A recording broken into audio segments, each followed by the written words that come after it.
Vrijeme je intenzivnih radova u voćnjaku jer se spremamo za još jednu sezonu proizvodnje. Prošla godina je bila šarolika. Negdje se bralo dosta plodova, negdje malo manje. Upravo količina uroda ovisi o pravilno odrađenoj prihrani, ali ne smije se umanjiti važnost pravilne zaštite i orezivanja. Vjerujem da se mnogi pitaju zašto određene voćne vrste jedne godine prerode, to jest daju obilan urod, a narednu godinu ili dvije nema plodova. Upravo to je posljedica nepravilnog održavanja voćnjaka, neadekvatnog orezivanja i prihrane. Za sve postoji pravo vrijeme i način obavljanja određenih poslova. O nekima smo već govorili, a oni koji redovno prate naš kanal, neke od ovih poslova su već odradili. Ukoliko i vi želite biti uspješni u održavanju voćaka, pratite redovno naše savjete i upustite se bez bojazni u odrađivanje svih potrebnih koraka. Na primjer, gnojidba jabuke usko je vezana sa rezidbom, s obzirom da i jednim i drugim zahvatom reguliramo količinu, dužinu i jačinu novog rasta, koji je neophodan za obnovu rodnog drveta. Stoga je dobro podsjetiti se na neka najvažnija pravila. Prvo i osnovno pravilo jeste da se ne može jednako orezati pa ni pognojiti svaki voćnjak, pa čak ni svaka sorta u nasadu.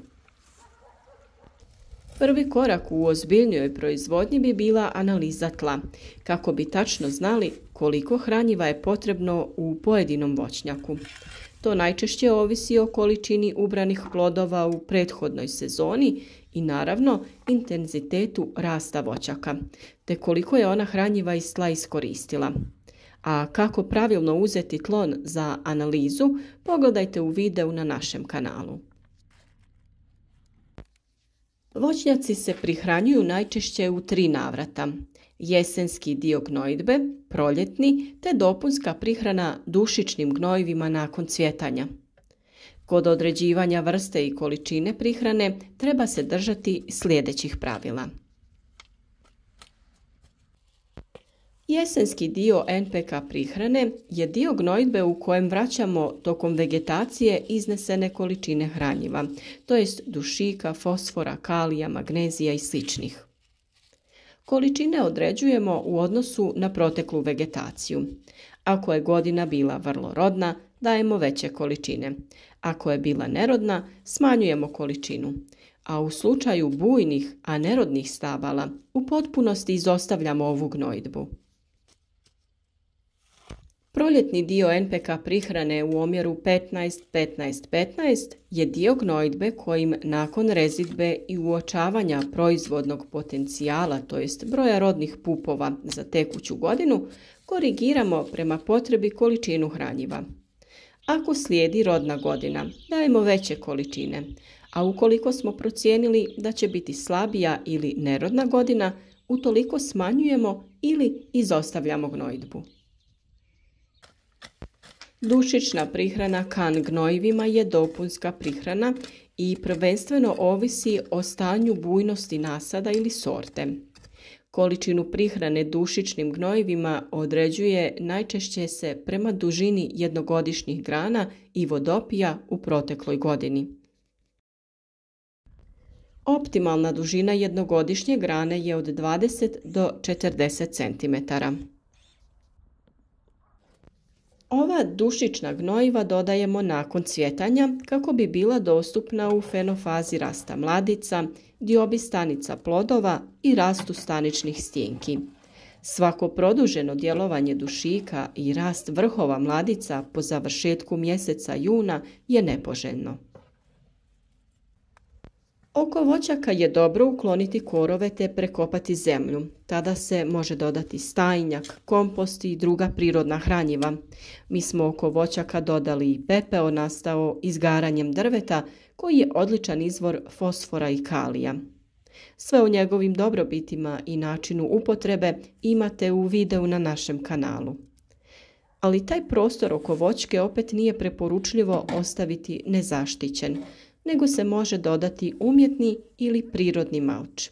Na taj način spriječiti ćemo ispiranje hranjiva i zadržati vlagu u tlu oko voćaka. Kod rezidbe prvenstveno treba rezati vodopije. To su grane koje rastu vertikalno prema gore i vrlo su bujne.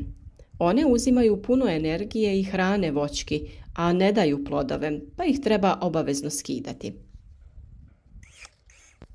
Pored toga, potrebno je dovesti u ravnotežu vegetativni i generativni razvoj voćke, odnosno obezbijediti prostor za razvoj rodnih grana i onih koje rastu. To postižemo prorjeđivanjem grana u krošnji voćke. Ovo je jako bitno jer na taj način krošnja dobiva više sunčeve svjetlosti, a to pogoduje smanjenju bolesti. Ovo je rodni pup i možete ga primijetiti jer je malo deblji od ostalih pupoljaka. Drugi pupoljci su manji i šiljasti i iz njih će najčešće narasti nova vegetacija. Zbog toga se oni i zovu vegetativni. Rodnih pupoljaka ima najviše na kratkim grančicama koje možemo primijetiti na ovoj krušci. Nekad se dogodi da na voćki imamo samo takve grane. Upravo takvu situaciju imamo i kod ove voćke i očekujemo jako puno cvjetova u proljeće, a ako vremenski uslovi budu povoljni, biti će i plodova. Kod nekih voćki na vrhu grana se nalazi i rodni i vegetativni pupoljak, pa zbog toga trebamo biti oprezni pri orezivanju. Kod mladih voćki koje još nisu formirale svoju krošnju, dobro je takve grane ostaviti i staviti u povoljan položaj. A nakon što se na vrhu pojave plodovi, spustiti će se u horizontalni položaj te će usporiti sa rastom. Ovakve grane možemo saviti vezanjem ili možemo koristiti specijalne savijače za savijanje grana. Prilikom formiranja krošnje na voćki treba obratiti pažnju na njenu visinu. Najbolje su one krošnje kod kojih se plodovi mogu brati sa tla. Ovakve grane sa rodnim pupoljcima treba ostaviti, a grane koje rastu vertikalno u smjeru glavnog stabla treba ukloniti ili ako je mali broj grana, tada ćemo ih staviti u prazan prostor krošnje. Pri formiranju krošnje truditi ćemo se da pupoljci koji će dati plod budu što bliže deblu. Tada će plodovi dobivati više hrane i biti krupniji. Orezivanje voća je posao koji se mora obavljati da bi se održavala krošnja voćke, smanjila mogućnost pojave bolesti, ali i utjecalo na količinu plodova u narednoj godini. Naravno, tu nam je i ljetna rezidba u kojoj ćemo dodatno prorijediti unutrašnjost krošnje na voćki. Ljetnom rezidbom olakšati ćemo posao koji imamo u zimskom periodu, ali i spriječiti razvoj bolesti do kojih dolazi zbog previše bujne krošnje. S obzirom da vegetacija još uvijek nije krenula, trebamo iskoristiti ovaj trenutak da zaštitimo voćke od bolesti zimskim tretmanom. Sada se može primijeniti bordovska juha koja je tekuća mješavina plavog kamena i vapna koja predstavlja najstariji fungicid za sprječavanje gljivičnih oboljenja na voćkama. Ovaj tretman se radi i u jesen nakon vegetacije, mi smo ga odradili i rezultati su vidljivi. Za bolje djelovanje mogu se upotrijebiti jači preparati poput mineralnog ulja sa bakrom. Praktični su i preparati crveno i plavo ulje te bordo mješavina. S obzirom da smo proteklih dana za februar imali prilično visoke temperature, to će vjerovatno utjecati na situaciju u voćnjacima. Naime, tamna kora stabla privlači sunčeve zrake i samim tim se stablo dosta ugrije. To je biljci dovoljan povod kada nekoliko dana ima takve vremenske uslove da pomisli da je proljeće i lagano krene sa razvojem. Nakon toga uslijedi drugi dio februara sa zahlađenjem i minusima, pa čak i snježnim padavinama. Tada biljka doživi stres, te dolazi do štete na stablu. Sokovi su krenuli kroz voćku i ona je polako izašla iz faze mirovanja, te joj te niske temperature mogu dosta naštetiti. Upravo zato smo vam još krajem jeseni savjetovali da odradite zaštitu voćaka krečenjem.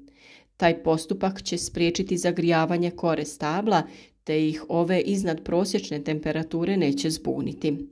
Samim tim ćemo i njihovo kretanje vegetacije odložiti. U ovim situacijama dovoljno je da ga odložimo 7 do 10 dana dok se temperature opet ne spuste, a krečanje je od velike pomoći. Također, tom radnjom sprečavamo pucanje kore na stablu i razvoj drugih oboljenja. Ovo su sve važni koraci na koje možemo utjecati i trebamo ih na vrijeme odraditi. Na vremenske uslove, nažalost, ne možemo utjecati, ali kada za to dođe vrijeme, pričati ćemo i kako zaštititi voćke od mraza u ključnom trenutku. O svakoj ovoj temi imate detaljne video prikaze, na primjer kako se odrađuje rezidba, o prihrani, zaštiti, gdje imate detaljne upute i recepte za pripremu zaštitnih sredstava. U opisu ovog videa ćemo da stavimo link za svaki taj pojedinačni video kako bi se lakše snalazili. Nadamo se da ćete naš rad nagraditi sa lajkom, podržati nas na način da ćete video podijeliti sa prijateljima na društvenim mrežama, kako bi naši savjeti poslužili i drugim zaljubljenicima u prirodu.